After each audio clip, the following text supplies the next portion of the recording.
Hi friends, this is Kalairaj. இன்னைக்கு நம்ம பார்க்க போகிறது எதை பற்றி அப்படின்னு பார்த்தீங்கன்னா, இந்தியன் பாலிட்டி, இந்திய அரசியலமைப்பு, டிஎன்பிசிக்கு தேவையான முக்கியமான சில ஃபேக்ட்ஸும் அதுக்குடைய இம்பார்ட்டன்ட் நோட்ஸும் வந்து நான் உங்களுக்கு கொடுக்குறேன். ஃபர்ஸ்ட் வந்து நம்ம பார்க்க போகிறது இந்தியன் பாலிட்டியில் 1918 1918 மும்பையில் என்ன நடந்ததுன்னு பார்த்தீங்கன்னா, சையத் இம்ரான் ஹாசன் இவர் வந்து மும்பையில் வந்து என்ன சொல்கிறாருன்னா, ஒரு ரெசல்யூஷன் வந்து எடுக்கிறாரு. என்ன ரெசல்யூஷன் கொடுக்குறாரு அப்படின்னு பார்த்தீங்கன்னா, ஃபண்டமெண்டல் டியூட்டிஸ் அப்படின்ற ரெசல்யூஷன். அடுத்து 1930 லாகூரில் வந்து நேரு வந்து ஜனவரி 26 வந்து இந்தியாவில் ஃபஸ்ட்டு இண்டிபெண்டன்ஸ் டே வந்து செலிப்ரேட் பண்ணுறாங்க. எங்கன்னு பார்த்தீங்கன்னா ரவி ரிவரில். அடுத்து 1931 கராச்சி பட்டேல் வந்து ஃபண்டமெண்டல் ரைட்ஸ் வந்து எடுத்துகிட்டு வர்றாரு. 1934 எம்என் ராய் வந்து டிமாண்ட் கான்ஸ்டியூஷன் வந்து எடுத்துகிட்டு வர்றாரு.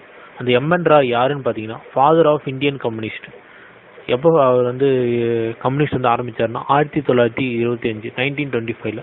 அடுத்து 1935 ஐஎன்சி வந்து கவர்மெண்ட் ஆஃப் இந்தியா ஆக்ட் வந்து எடுத்துகிட்டு வருது. அதில் வந்து 1/3 இது வந்து எடுத்துகிட்டு வருது. அடுத்து 1937 ஃபர்ஸ்ட் இந்தியா எலெக்ஷன் வந்து நடக்குது. 1939 லின் லித்கோ வைஸ்ராய் இன் வேர்ல்டு வார் 2. அடுத்து வேர்ல்டு வார் 2 வந்து லின் லித்கோ வந்து வைஸ்ராயாக இருக்கார். 1942 கிரிப்ஸ் மிஷின் நடக்குது. 1944 பீப்புள் பிளான் நடக்குது. 1946 கேபினெட் மிஷின் நடக்குது.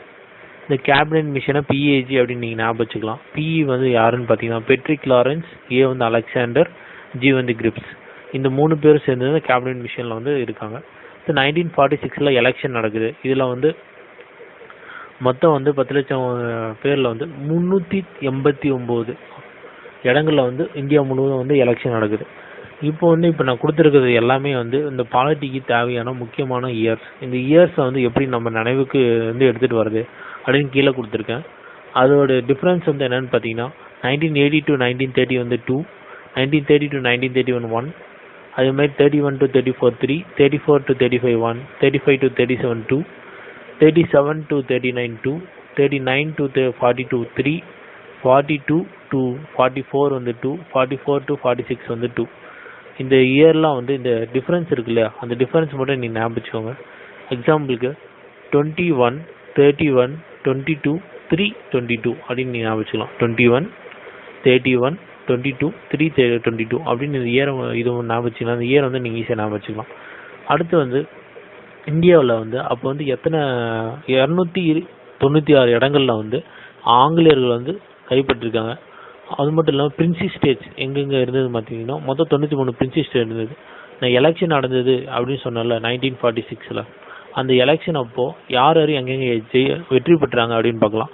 இந்திய தேசிய காங்கிரஸ் அதாவது ஐஎன்சி வந்து 208 இடத்துல வந்து வெற்றி பெற்றது. முஸ்லீம் வந்து 73 பிளேசஸில், இண்டிபெண்ட் தனியாக சுயேட்சை நின்றவங்க வந்து 15 பிளேசஸில். அடுத்து 1946 என்ன நடந்தது அப்படின்னு பார்த்தீங்கன்னா, December 9 1946 December 9 first constitution assembly வந்து ஃபார்ம் பண்ணுறாங்க.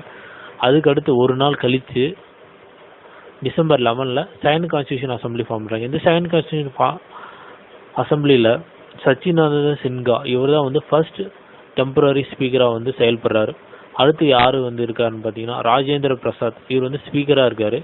டெப்டி ஸ்பீக்கராக வந்து ஹெச்சி முகர்ஜி வந்து இருக்கார். அதே 1946 இன்டீரியர் கவர்மெண்ட் வந்து ஃபார்ம் பண்ணாங்க. அதில் வந்து பிஎன் ராய் வந்து ஃபர்ஸ்ட் கான்ஸ்டியூஷன் அட்வைசராக வந்திருக்காரு. அடுத்து இந்த December 11 செகண்ட் கான்ஸ்டியூஷன் அசம்பிளி நடந்ததுக்கு அப்புறம் ஒரு நாள் விட்டு December 13 தேர்ட் கான்ஸ்டியூஷன் அசம்பிளி நடக்குது. அப்போ வந்து என்ன நடக்குதுன்னா, ஆப்ஜெக்டிவ் ரெசல்யூஷன் வந்து எடுத்துகிட்டு வராங்க. யார் வந்து அது இன்ட்ரோடக்ஷன் கொடுக்குறாருன்னு பார்த்தீங்கன்னா நேரு. இந்த இன்ட்ரோடக்ஷன் தான் வந்து பிற்காலத்தில் ப்ரீஎம்பிள் ஆஃப் இந்தியன் கான்ஸ்டியூஷன் எடுத்துகிட்டு வந்தாங்க.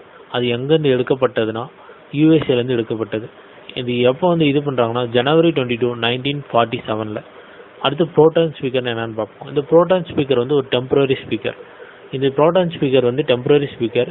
இது வந்து எதுக்காக இந்த டெம்பரரி ஸ்பீக்கர் வந்து வைக்கிறாங்கன்னா, டு எலெக்ட் நியூ ஸ்பீக்கர், புதிய வந்து ஒரு சபாநாயகரை வந்து தேர்ந்தெடுக்கிறதுக்காக இந்த டெம்பரரி ஸ்பீக்கர் வந்து வைக்கிறாங்க. இந்த எங்கேருந்து எடுக்கப்பட்டதுன்னு பார்த்தீங்கன்னா ஃப்ரான்ஸ்லேருந்து எடுக்கப்பட்டது. அடுத்து June 3 1947. இந்த June 3 1947 lord Mountbatten plan அப்படின்ற ஒரு பிளான் வந்து மவுண்ட் பேட்டன் வந்து கொடுக்குறாரு. எதுக்காகனா இந்தியா மற்றும் பாகிஸ்தான் வந்து பிரிக்கிறதுக்காக. பிரித்து தனித்தனி நாடுகளாக வந்து மாற்றிட்டாங்க. இந்த July 22 1947 என்ன நடந்ததுன்னு பார்த்தீங்கன்னா, நேஷ்னல் ஃப்ளாக் வந்து ஃபார்ம் பண்ணுறாங்க. மேட் பை பங்காளி வெங்கையா அண்டர் காந்தி. காந்தியோடைய தலைமையில் பங்காளி வெங்கையான்றவர் வந்து தேசிய கொடியை வந்து வடிவமைக்கிறார். எப்போ? ஜூலை 22, 1947.